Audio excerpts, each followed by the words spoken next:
My understanding of your teachings is that thought stimulates vibrations, which stimulates emotion, which stimulates... The thought is vibration. Okay, which stimulates thought again, okay. And you said that creation requires no action, and that the evidence will reveal itself. So here's my question. That's mostly right. Thought and vibration are one and the same. And a practiced thought is a practiced vibration that equals a point of attraction. And if you keep it up for a little while, then it becomes the reality. But the vibration is where you're wanting to put the emphasis, and we are too. Mm-hmm. Mm-hmm. So most people would like enough monthly passive income to pay for their survival expenses in our modern day world so they can be free to express their creativity and fulfill their deepest desires unhindered by the motives of others. And money doesn't grow on trees. It only comes from other people. And the only way to get money from other people is to either steal it or to create value which people will pay for. So, if people just sit on the couch thinking about what they desire, the money, and asking for the money, and giving off the vibrations, and feeling the emotion of receiving that money, that which they ask for, but they take no action to create any value which people will pay for, then how is their income and money just going to come to them if they take no action? Well, the flawed premises that you just spewed are abundant there. And first, here's the biggest assumption that you are making, that as we resolve it, it will be easier to hear everything else. The first really major flawed premise in what you spoke here is that value only comes from action. And it's interesting that we found you in this crowd right on the heels of this soliloquy that we were just offering here, because everything that we just were spewing for the last several minutes was about the value, the enormous value of hooking up with the energy that creates worlds. What is economy anyway? In other words, who gets to decide that what you do for a living is only worth $8 an hour, and while what that one does for a living is worth $50 an hour, and while that one does for a living is worth $10,000 or $10 million an hour? Who gets to define that value anyway? It's not very well defined, is it? And yet, to listen to what you were saying there, it made it sound like that's all been stabilized, and it isn't. In other words, where did your economy come from? Just a few hundred years ago, on this continent, you were trading beads and shells and a little bit of minerals. That was your basis. Jerry talked about the gold standard. He remembers when the gold standard was $35 an ounce, the gold standard. And everything was supposed to be sort of measured against that gold standard. There are no standards like that remain consistently. Who gets to define value? You're going to come round to understanding that the only true value that you can ever reap the reward from or experience the benefit of is the value of alignment with this energy that creates worlds. What kind of monetary value do you put on that? Do you ever hear anyone say, well, I've been so well for so many years, and there are so many people out there who are sick, and I've been using up all the wellness value for so long that I've decided that I'm going to be sick for a while to allow more sick people to be well, because I've been getting more of than my fair share of wellness. You never say that, because that value, you don't see it as a pile of something that can be divvied out. You accept that as a vibrational relationship in some way. You haven't really defined it. Humans say, well, that one's just unlucky in sickness and that one's just lucky in wellness. But it's not like that at all. There is a vibrational abundance that is being realized by some and denied by others, but they are all doing it to themselves, you see. There's not a big pile of resources that you're divvying up. Somebody didn't set the monetary fiscal standard for the universe, and there it all is out there, and now you have to steal it or trade it That is so old news. This is a vibrational reality that you are moving into, and it is thought and alignment. Who do you think was paid for this earth that is now congealed and spinning in its orbit? Who was paid for that? Who scraped that value together, and who was paid for it, and who tends for it in its orbit? In other words, there are so many things that you can't begin to explain through a platform like the one that you just presented to us here. And that platform is not serving anyone at all, you see. So now, we get while you got, in other words, this is common wisdom.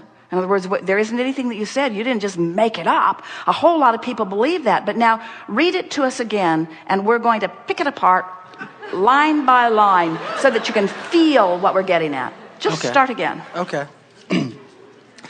My understanding of your teachings is that thought stimulates vibrations.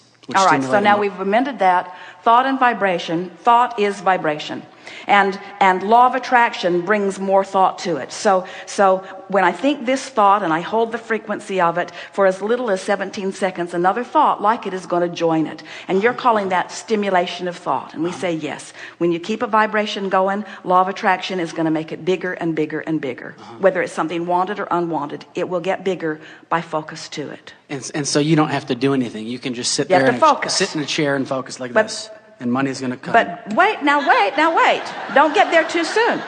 Focus, but focus is doing something. Focus is harnessing the energy that creates worlds. In other words, that's like saying, you don't have to do anything. You just have to focus. And then the world will come into being. Somebody did something. Somebody did something. Somebody focused. Focus has value. Continue. Okay. So in other words, can you get what we're getting at? Don't discount. You're saying, I'm just going to sit and do nothing. Well, focusing. You can sit and focus out of the vortex and your life won't change at all. You can sit and focus in the vortex and your life will change magnificently. So focus can mean physically doing something with your hands and with your, moving around, right? It doesn't just mean do nothing. The power of your mind is the only power that matters, and all the other stuff you do is just for the pleasure of enhancing what you've really done with your mind. And all the real power is the focus. And for you to call that nothing could not be further from accurate. Okay. All right. Okay. We are enjoying this. We want you to enjoy it too. I'm loving it. Very much enjoying it. Okay, so continuing, most people would like enough passive income, but because we live in a modern day world. All right, so passive income means, this is our interpretation of passive income. We agree that everyone would like it, and here's what it is.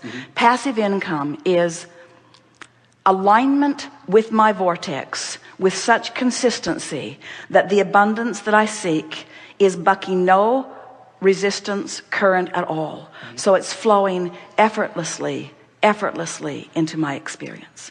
So let's stick the word effort in here, because Esther just noticed it on the Orlando Twice Monthly that she was editing yesterday, and she was so thrilled about it that she put it up on the blog, that effort is only ever applied outside the vortex. In other words, effort is always trying to push against something. Effort is only required when there is resistance. When there is no resistance, no effort is required. So let's put the word effort in here. So when you say passive income, meaning I want income that flows without constant renewed effort. And what we're telling you is you get in the vortex where you get to reap the benefit of the dreams that you've dreamed, and in your absence of resistance, it will flow to you. The ultimate of passive income. The ultimate of passive income. But instead of calling it passive income, let's call it passive energy, which will bring passive income. May I be more specific with my particular life situation? Well, we want you to read through this. Okay, sure. So, and fill in where you want to, but let's start again at that last sentence and let's go over it again. So people would like that income to pay for their survival expenses that they need in a civil world, like shelter, home, food, water, So you need income for those things. All right, so we'll accept the necessity of this money, but what we're really talking about is how to line up with the flow. In other words, how do I line up with the flow? You don't have to justify why you need it. How do I line up with the flow? And the way you line up with the flow is through living life. You said, I want some for this, and I want some for this, and I want some for this. And when you ask, it is given. In other words, all cooperative components have already been assembled. So when you find a way of no longer being uncooperative, now this money flows to you in a passive, non-effort, ease and flow way, and apply it wherever you want it. It will flow.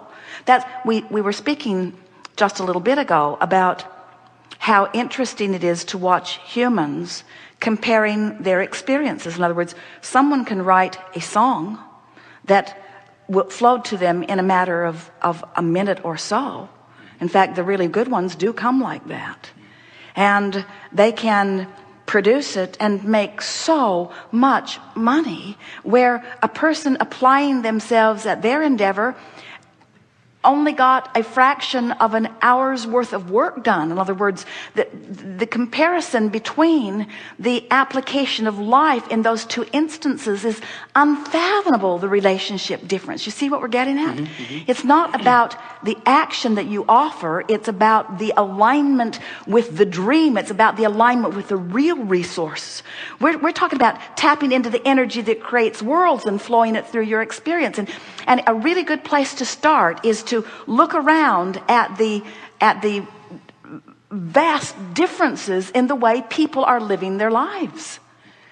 The people that are working the hardest in terms of action are receiving the least, and the people who are working the least are receiving the most.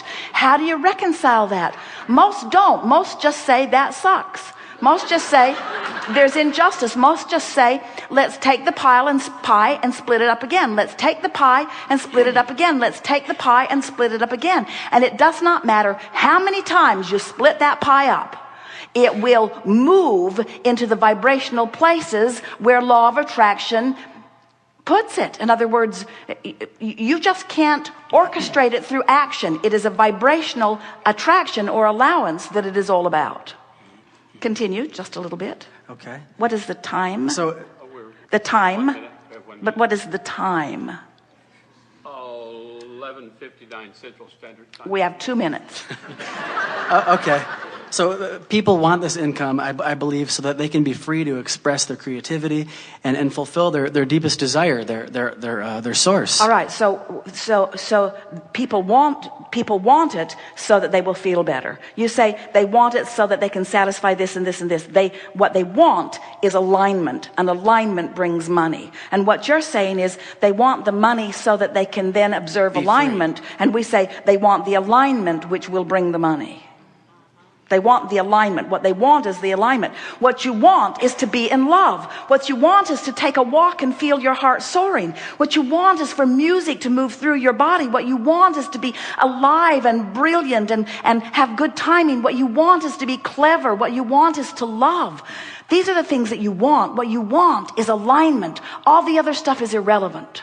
And when you go for alignment first, then all the other trappings have to fill in around it. It is law. Okay. So the point of the whole entire question is just simply trying to understand how you can create what you desire without taking physical action. And what we're saying is you've already created it with all that you've been living, and it's waiting for you, offering a signal, and all you have to do is hone in on that signal. And you can tell when you're honing in because you're feeling better, and you can tell when you're getting closer because you're feeling lighter, and you can tell when you've really honed in because you believe, and you can tell when you consistently honed in because you just know life is good, and you just know you're stable, and you just expect it to be good. And now you're moving through life doing the action which is delicious, doing the action that supports your knowledge of well-being. In other words, oh, you'll get tuned in and you won't cease to act. We promise you, when you're tuned into the energy that creates worlds, the inspiration to call this person and go there, the inspiration will flow through you. You'll be the busiest, most active person that you've ever known in your life. But the inspiration comes first and inspires the action. The action doesn't create.